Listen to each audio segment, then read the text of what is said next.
I investigate media, and I don't pretend to understand them in any complete sense at all. But I find them very exciting things to investigate. They are, as you know, parts of our own bodies, enlarged and extended to create human environments.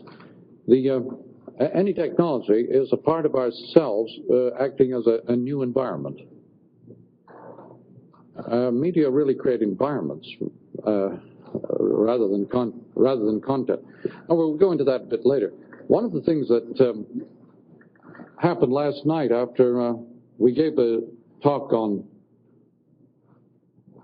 these kinds of things at the Museum of Modern Art last night, and Tony was there and did his concert that you've just had.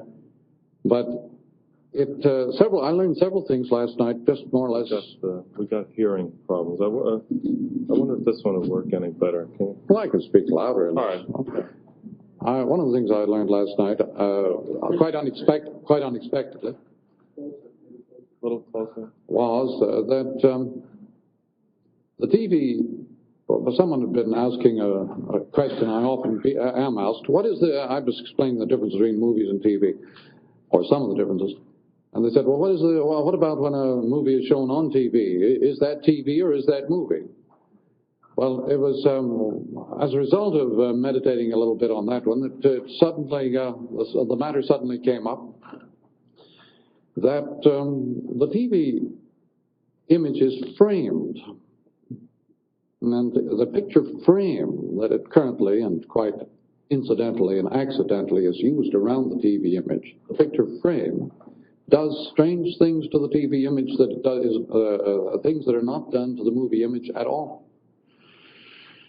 And we are, with new technology of the laser ray type, going to have, instead of panels on which the TV image will appear, instead of panels, we're going to have them in multi-dimensions right in the middle of the room. You can walk around them. But the effect of what at present, a sort of picture frame stuck around the TV image is at present one of the most grotesque, irrelevant features of the TV scene. I never thought of it before. So it's so completely environmental as to be invisible. One of the peculiarities of environments is they're invisible. That's the delightful point about Father Culkin's story of the fish. The one thing a fish would be naturally completely unaware of is water. The things we're always totally unaware of are the things that are most pervasive, and in the case of our own immediate experience, we are engaged in forming an image of ourselves, a body percept. Every instant of our existence, we form a body percept of ourselves of which we are totally unaware, because it is completely environmental. The image we form every instant of consciousness of our bodies as an environment. This activity is something of which we're completely unaware because it is so total and pervasive. One of the things that's happening in our new world is that we use so many media simultaneously. We have so many kinds of experiences at the same time, what is called the world of the happening, that we are becoming sophisticatedly conscious of the differences among media, the differences among our own sensations and our own physical powers. Well, before I want to make an allusion to Tony. I'm very grateful to him for a story he told me about New York 19. He said there was a policeman down here who said to me one day, "If you're ever in trouble, Tony, don't shout help. Shout fire." Now, I realized at once that this was a godsend in the matter of explaining the hot and the cool. Many people have difficulty understanding the difference between hot media and cool media. Movie is a hot medium, TV is a cool medium. But why? Well, if you yell help, that's real cool because it's involving. People don't want to get involved. Yell fire, that's real hot and impersonal and uninvolving. People don't mind answering fire. But they don't want to get involved in other people's problems or other people's lives. That's cool. Fire is hot, but it means impersonal, detached, uninvolved. The hot medium leaves you relatively detached outside. The cool medium takes you in, involves you. However, that's just only one very small matter to which I'm indebted to Tony Schwartz.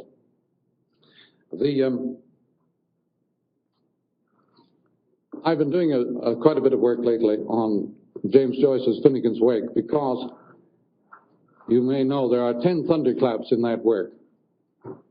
And each one is a means of expounding the characteristic of a major technological event in the human past. The 10th thunderclap on page 424 is TV. And it is post-history, as it were. The 7th thunderclap is radio. The 8th one is movie. And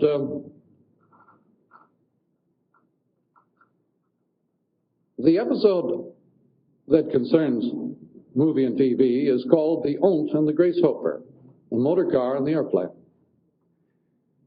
Joyce doesn't just deal with the media in isolation, but he deals with them as they affect each other. Now, you probably never thought of the movie as a form of motor car, but the motor car is a kind of a movie unit. You are a camera, you are a projector, you have a complete moving picture world at your disposal in a motor car. TV, the movie as a mode of extension extends your eyes and your feet, just like the motor car.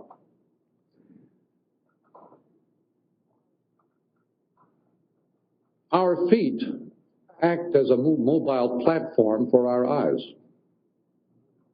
The movie camera is eyes and feet wedded together. The TV camera is not. The TV camera, as Joyce points out, is more like the airplane, whereas the motor car extends your feet and eyes. The airplane extends your whole body, all your senses at once. That's TV. The TV, he calls over and over again the charge of the light brigade. It's a world of electronic particles charging down a tube at you. You are the screen.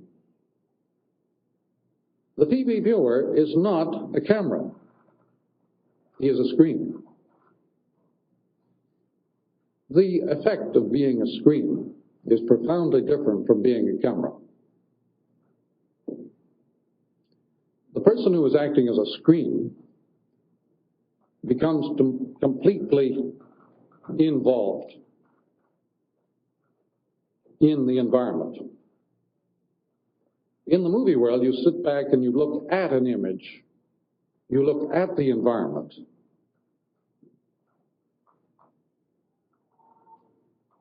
In TV, you are the environment in action. Psychologically or psychosomatically, the effect of TV on our young people is fantastically different from the effect of movies. Movies taught detachment. They're very closely related to the book form. They taught individual, detached modes of objective viewing and private fantasy. The TV viewer is not detached, and he does not engage in fantasy. He is deeply involved in the actual situation. The TV camera does not have a shutter, does not take pictures. It picks up the actual world and handles it. The scanning finger, you can carry it all the way to Nebuchadnezzar if you like. The moving finger writes, and having writ, moves on. But the TV image, it may be the handwriting on the wall, but it is a completely handling, tactile form of handling of world. It picks up the world. It doesn't look at the world at all. It picks it up and handles it, involves the viewer in it, in depth. Psychologically, the effects of TV are completely antithetic to the effects of movie. On the other hand, you see, the most of the content of TV appears to be movies. That is, typically, the content of any new medium is always the old medium. This was true even in Plato's day. The content of Plato's writing was the old oral tradition. He was completely unconscious of this. He was as unaware of the medium of writing as we are of the medium of TV. The reason being quite simply that any new medium creates a new environment which is completely invisible. What you see in the new environment is the old environment. What you see on TV are old movies. What people saw in the printed book in the first 2 or 3 centuries of printing were the old medieval manuscripts.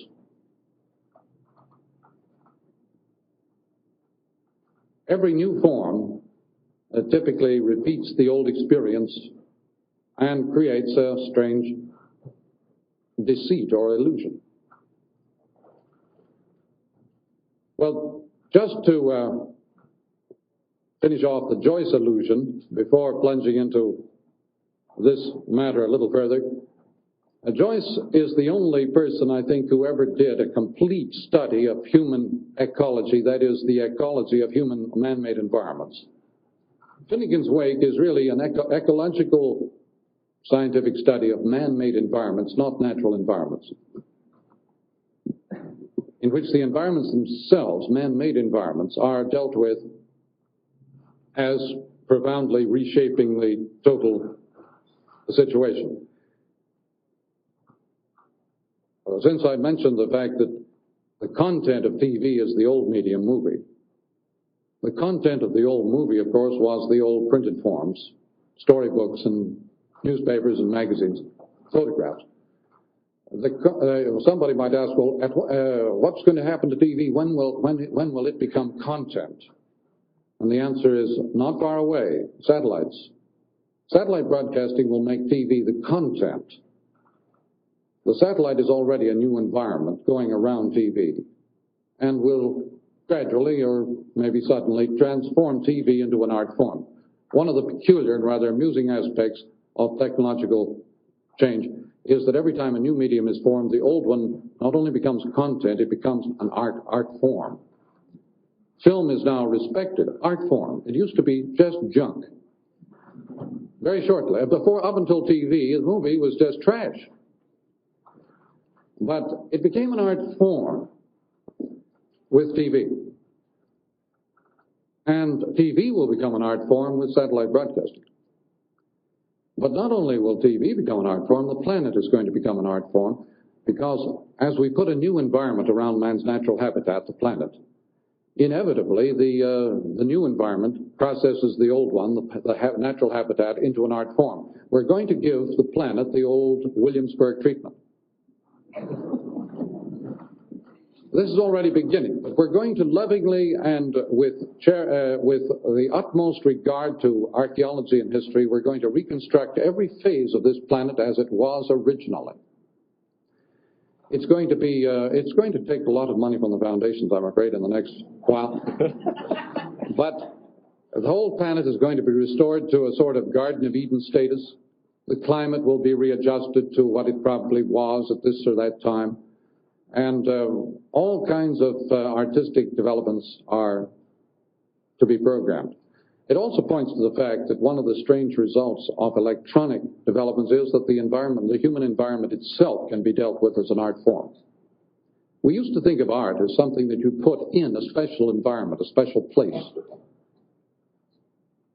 But what is now happening is that the environment itself is becoming an art form, and we begin to realize that the environment itself is a teaching machine, a brainwasher.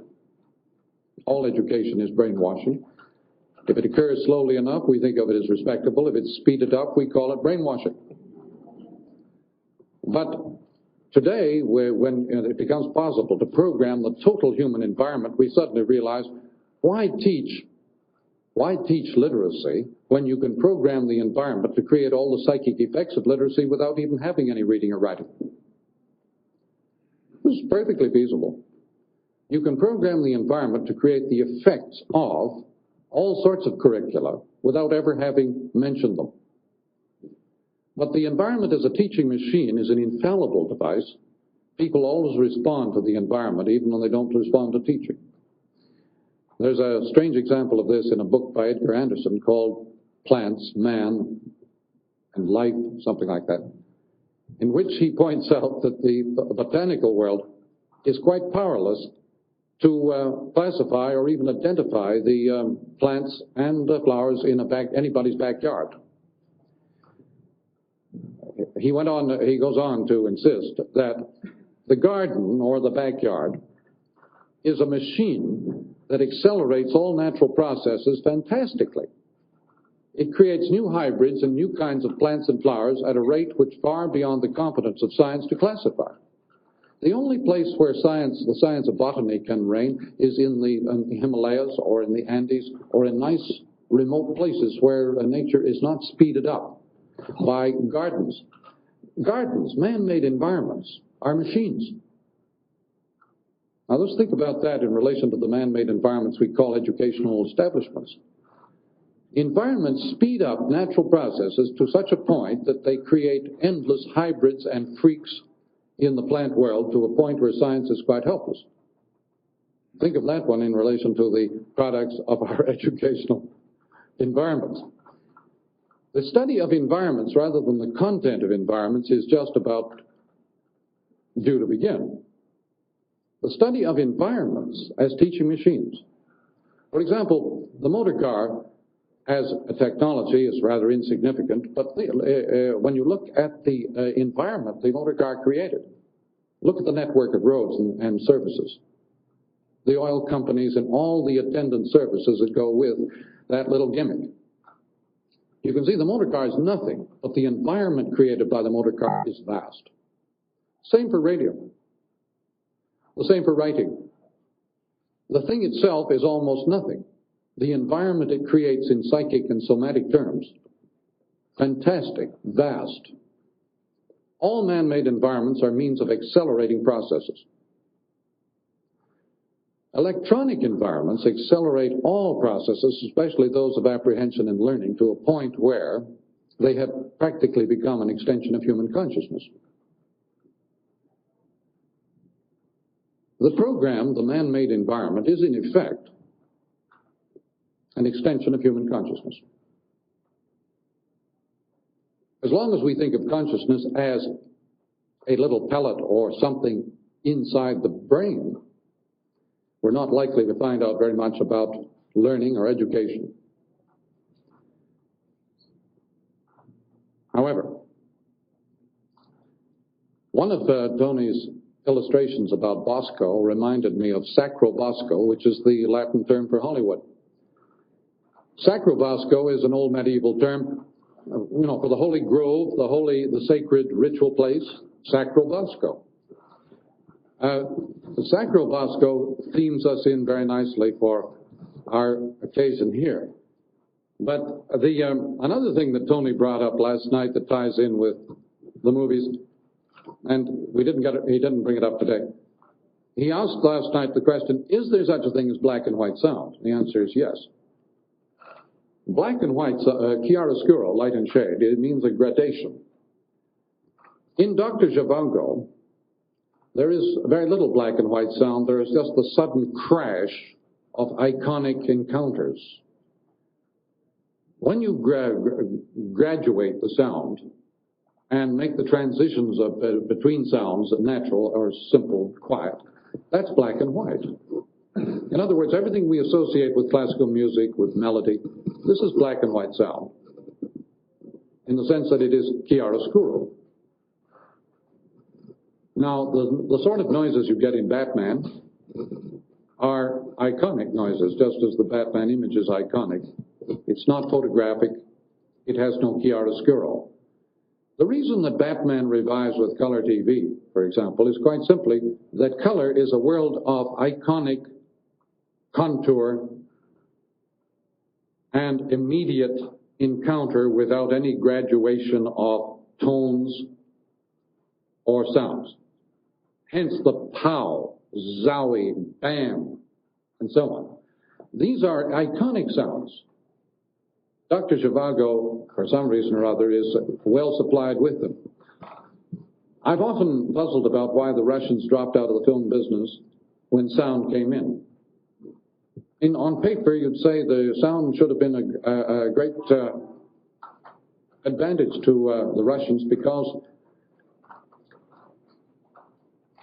their movies were thought of as avant-garde, artistic things, Eisenstein, Podolsky, and so on, because of precisely this quality of the icon that they got into their pictures. It gives a kind of primitive, immediate impact using this very low-grade photographic image.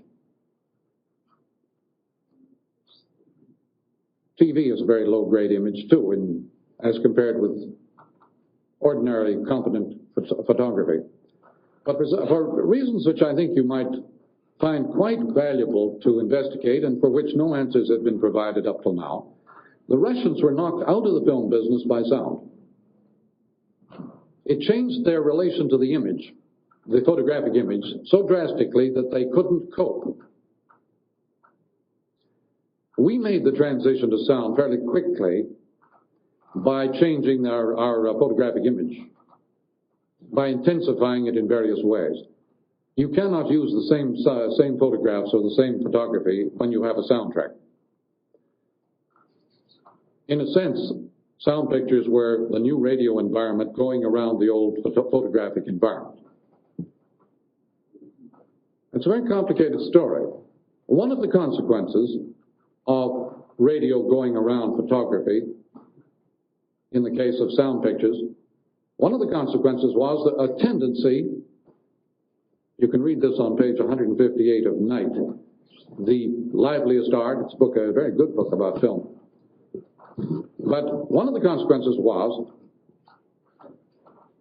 the tendency to bear down in depth on the photographic image, and instead of using it for narrative or sequence, to use it as a variation of a mood, to try to get a whole variety of effects out of an image rather than just to tie it together in a sequence to tell a story. You can see this happening in the Fellinis, the Bergmans, and others. The storyline is disappearing. Well, having made my transition from Tony's splendid performance, I'm going to have a quick peek at what I intended to say to you people. I had intended, of course, to be very lighthearted and tell you about the two goats who were chomping away on an MGM studio dump. One of them kicked open a can containing a picture of Gone with the Wind and was nibbling away at this and got very excited, signaled to his pal, "Come on, get a bit of this." When the other goat came along and nibbled away at it a bit, he said, "How do you like it?" He said, "Well, honest, I like the book better." This is characteristic of the profundity of most media comment. How about a message to the goats? A message from the goats. Let me give you a rest there. All right. I want to rest his left arm and also maybe get him back on the radar screen. Any one sentence there, you could kind of go out and spend a few minutes working on. Can I just put into some kind of, form for us fish, some of the things that help me find out what you're saying and then apply it to kids, because I think we want to get back these kids who have got this new relation. As I understand McLuhan, this is, big, brash child here, and these are the principles that I can use as a roadmap through the type of things that Marshall's just said.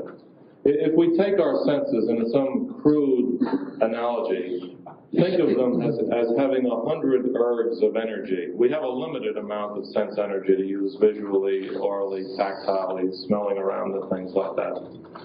The fact of the matter is that at different times in our lives and in different cultures, the workload of different senses changes very radically. If we blind a man, the workload of his 100 ergs of sense energy, which he still has available, are redistributed through his other senses, so that there's a heightening of the tactile sense and there's a heightening of the sense of hearing. Now, the McLuhan thesis is that every language and every culture, and more importantly, because this is his uniqueness here, all the media toward which we're exposed in any great degree in our life alter the sense ratios, the sense patterns, so that we will have in different cultures and at different times within the same culture because of the media, a recovery, a repression almost of some senses, and then a rediscovering or heightening of some senses. Now, there's a lot of footnoting we could do here. When we went to school, the lowest form of humor was the pun. Puns are not a very low form of humor at all. Children have great delight with them, and interestingly, they're very popular these days. But in a culture which had repressed its ears in order to emphasize its eyes, especially toward the printed page, puns were not fun at all, because they don't make very much sense on a page. They make a lot of fun for the ear.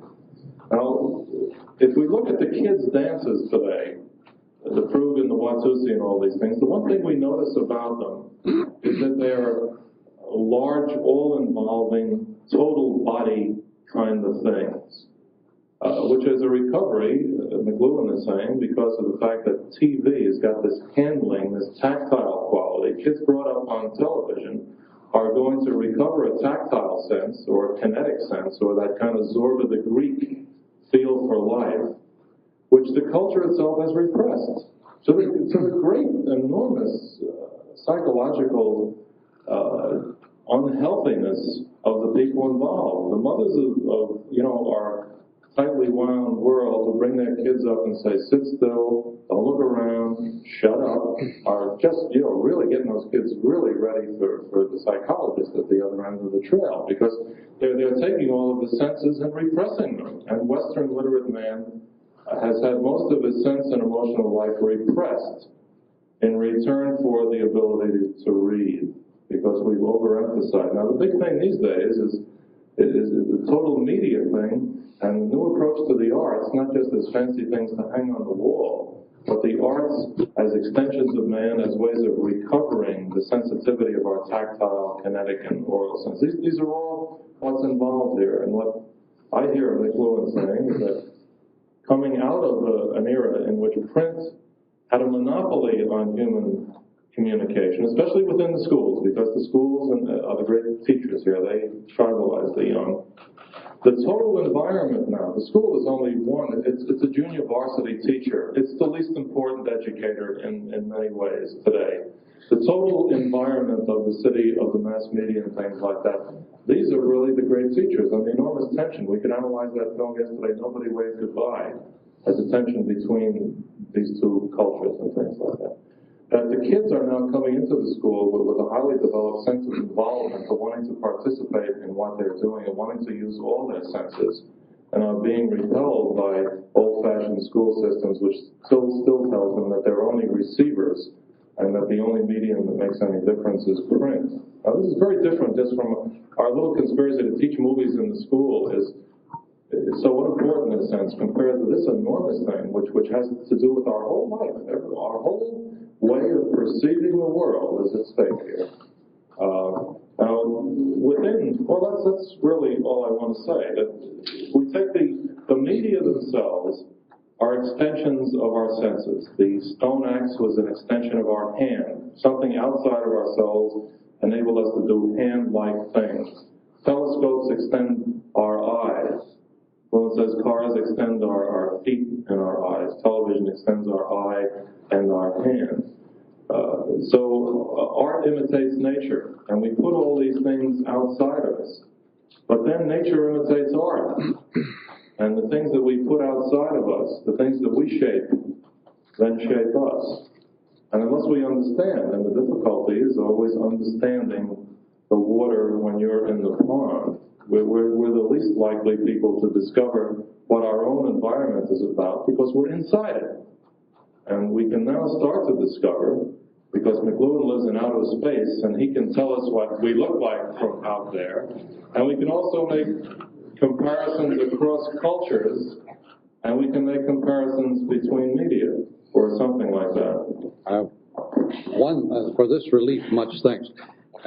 One thing about outer space as Fuller points out, in order to go into orbit, you have to take the planet with you.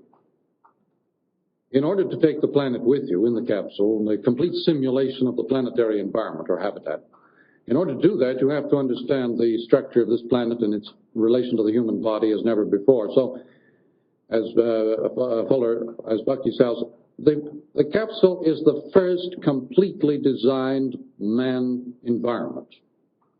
It's the first environment ever designed completely for man. The Earth is not designed for man, it just happened. To this audience, I can use the term habitus, and I think you may find it of some relevance to understanding media.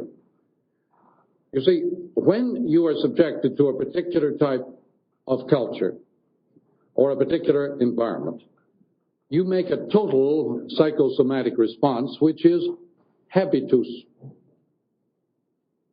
Every medium creates an environment which creates a new habitus for the whole population affected by that environment. Habitus is completely unconscious.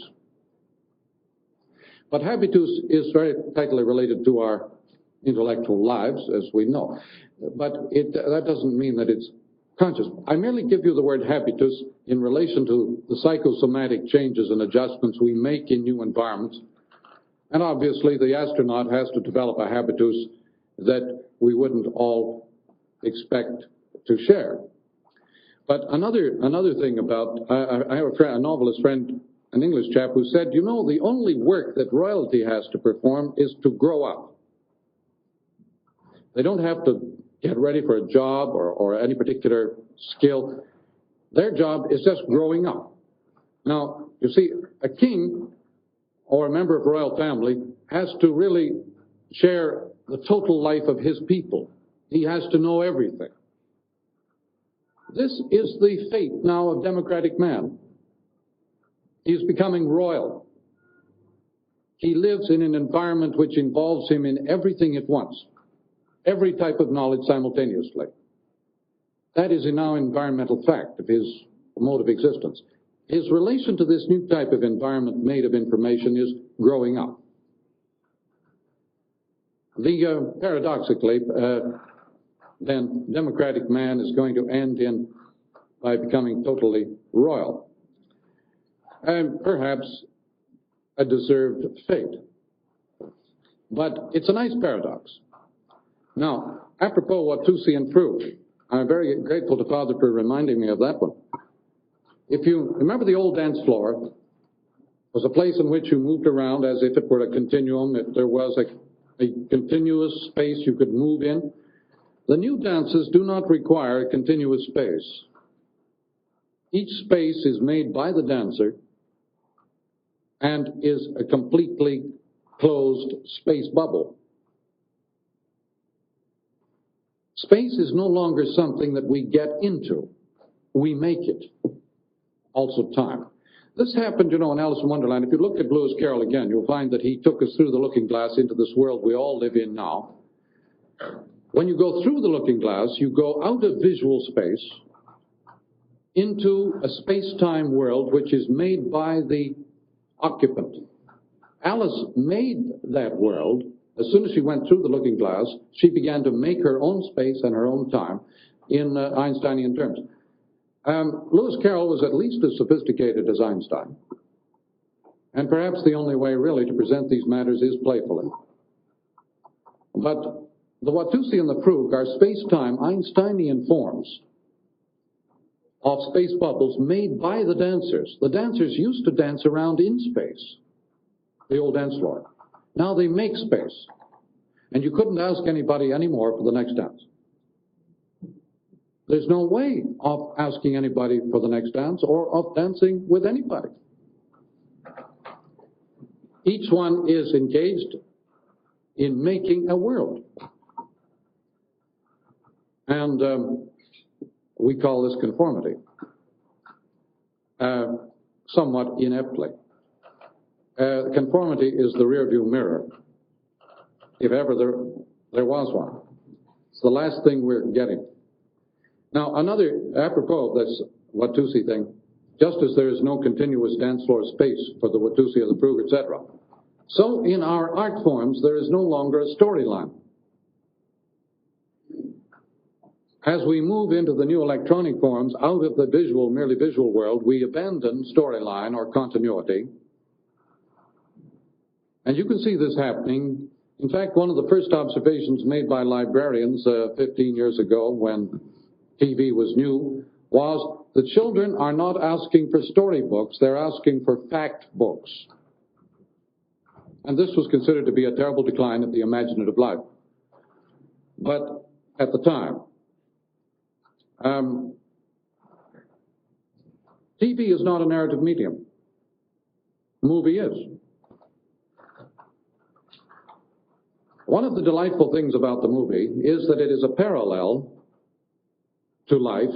That is, it's a parahodos, a parody. The movie, insofar as it can give you a complete image of the world you live in, is a parody, a parallel, a parahodos. And when the movie came in, Valerie, the poet, said, it represents a complete mechanical memory. You can recall every facet of situations you had merely seen once. Now, the movie, in other words, was pointing toward the computer as a retrieval system. The movie as a retrieval system has many points for comparison and contrast with computers. But one of the new meanings of our world is this power of instant and perfect retrieval of information. When our young people have access to both movie and computer types of retrieval, they can, of course, always tie it in with telephone and other systems. Then the whole learning process takes on new dimensions. When you have instant recall of complex data, you can use the retrieval system as a means of discovery, pattern discovery. You can use it as a means of research. Typically, at present, we're still using this marvelous new form to store classified data. It's like the old first motor cars with buggy whip holders. We're still looking at the computer as if it were a means of doing what we're already doing. But I'm not going to try to go deeply into that one. It's going to take us deeply into things anywhere. One of the ways of getting to see the movie as a system of information retrieval is simply to compare it for a moment with the newspaper. The newspaper as a form has many strange and bizarre features. All those little items have no storyline. They have a dateline.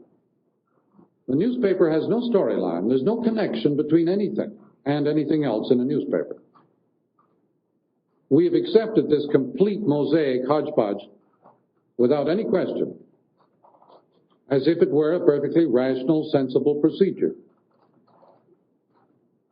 Take the dateline off any newspaper at all, doesn't matter what newspaper, and you have a surrealist poem, an extreme form of Dada, surrealism.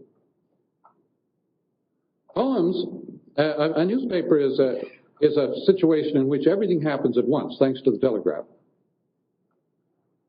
A newspaper has no storyline, but it's a happening in which everything happens at once. It's an environment. As an environment, the newspaper, as a form, presents a world, but no story. It presents experience and participation, but no point of view.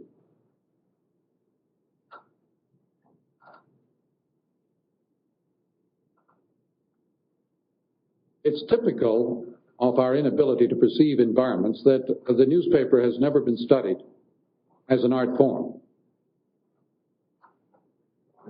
The newspaper, of course, was created by the telegraph, the newspaper we know. Prior to the telegraph, the newspaper was just an editorial sheet. But with the coming of the telegraph, the newspaper took on all the characteristic electronic forms of happening. And a happening is a thing in which everything happens at once. And I like to think of it as formal causality. Formal causality, as opposed to other kinds of causality, is a causality in which all causes operate simultaneously.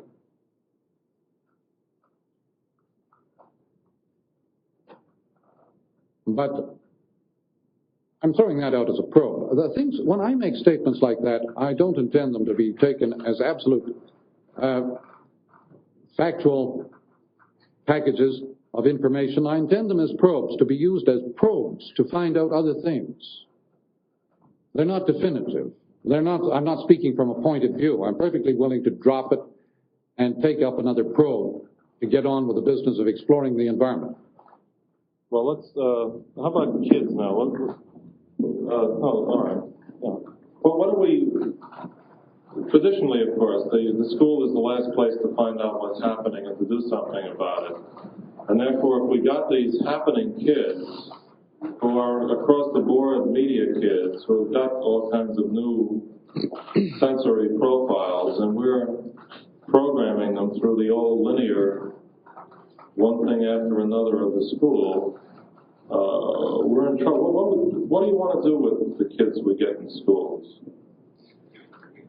Well, I don't have any specific program. I'm just interested in talking about some of the things we could do. When the entire world becomes available, accessible as field of information and awareness, it seems obvious that exploration and discovery must play a much larger role, and instruction must play a much smaller role in the future.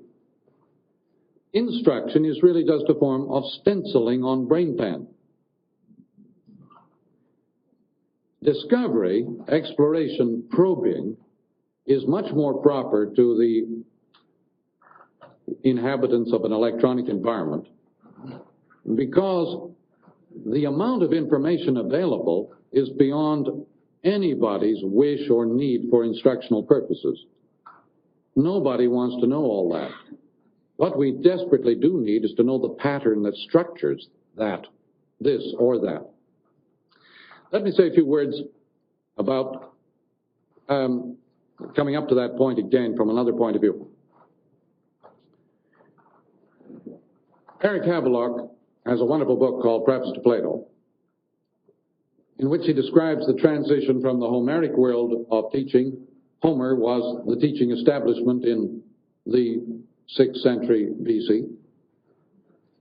He discusses the transition to the Platonic world, where ideas and classified data took over from Homeric Gestalt. The reason that Plato, it becomes perfectly plain, the reason that Plato was opposed to the poets was they represented the educational establishment and had been for many centuries. It wasn't just an aesthetic matter at all. Now, with the rise of literacy, phonetic literacy, the possibility of a detribalized man, a detached, fragmented, separate person out of the tribe, a man instructed in classified data, visually ordered experience, what Plato did was to discover the techniques of applying visual classification to the world of the mind. These are called the ideas. As the visual level of their culture rose, they extended visual principles of ordering knowledge to all levels of life and created civilization. Tremendous achievement. I personally am very loath to make value judgments about these things because they concern so many people. How can one make a value judgment about procedures that concern just about everybody? Was it Edmund Burke who said, "I do not know the means of drawing up an indictment against an entire nation"? However, value judgments, insofar as they extend to entire populations, are very tricky things, and I avoid them. It's not because I don't use them privately in special situations, but The understanding of processes becomes a natural need when you're subjected to these vast new environments. Instead of a point of view on what is it or what's happening, what is needed is an empathic understanding of process. However, Eric Havelock reveals how this amazing literacy revolution transformed the whole mode of learning from the Homeric Gestalt, which was very involved. Everybody memorized him, to the classified idea world of Plato. Now, that Western education followed that course with some little variations right on through past Gutenberg to the present. What we call information and knowledge is classified information and knowledge. It's in categories, it's in filing cabinets, it's under alphabetic listings.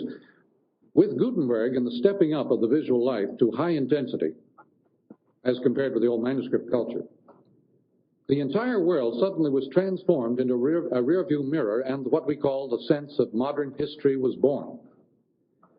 The past became suddenly very visible in the rear-view mirror of print. And an obsession with the past became characteristic of that first age of printing.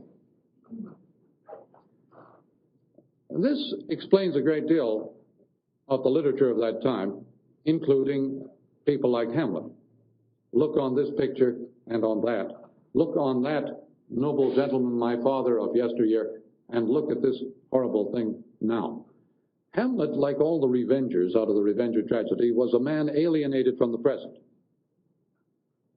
The first age of print had the effect of alienating the whole population from the present and obsessing them with the human past.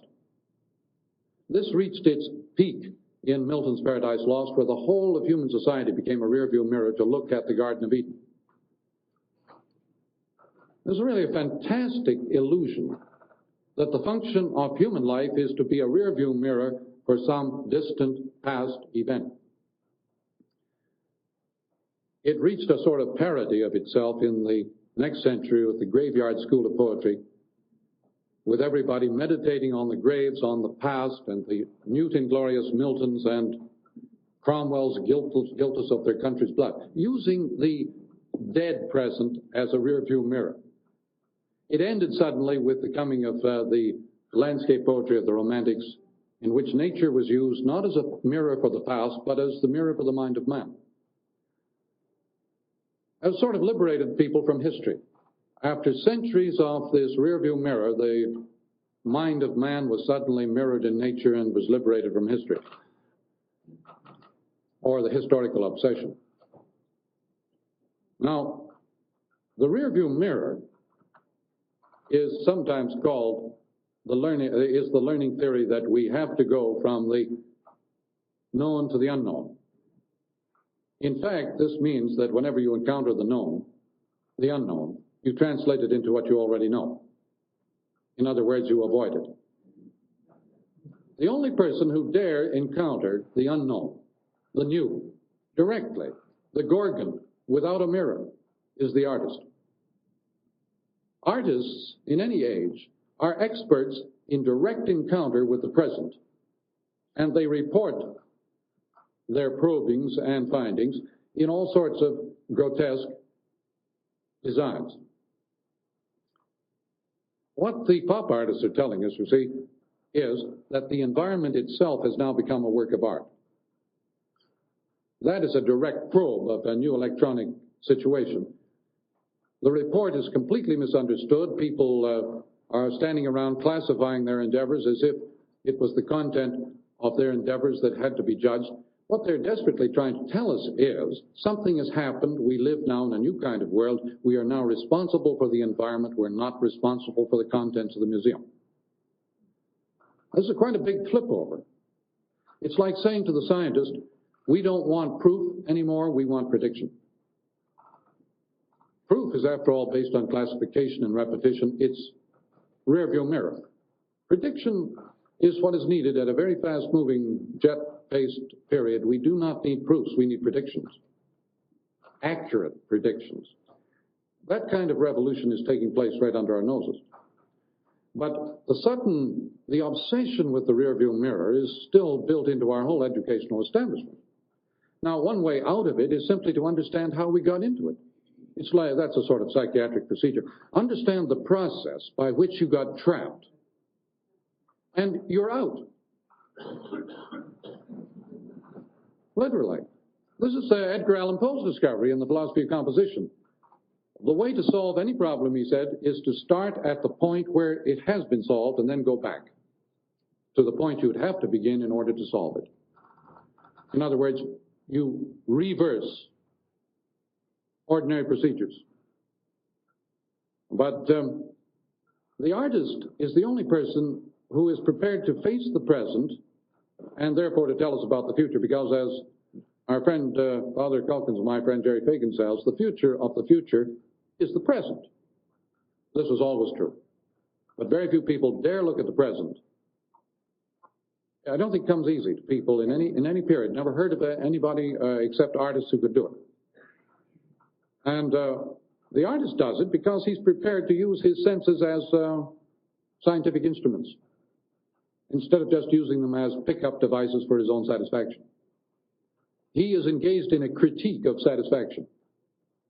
He's willing to put aside or reject all satisfaction in order to discover and probe.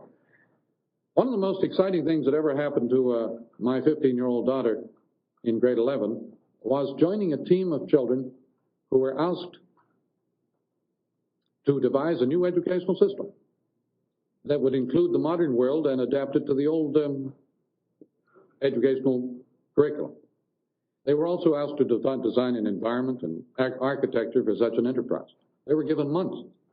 And there were several teams in Toronto and several teams in Rochester, and they finally got together to share notes.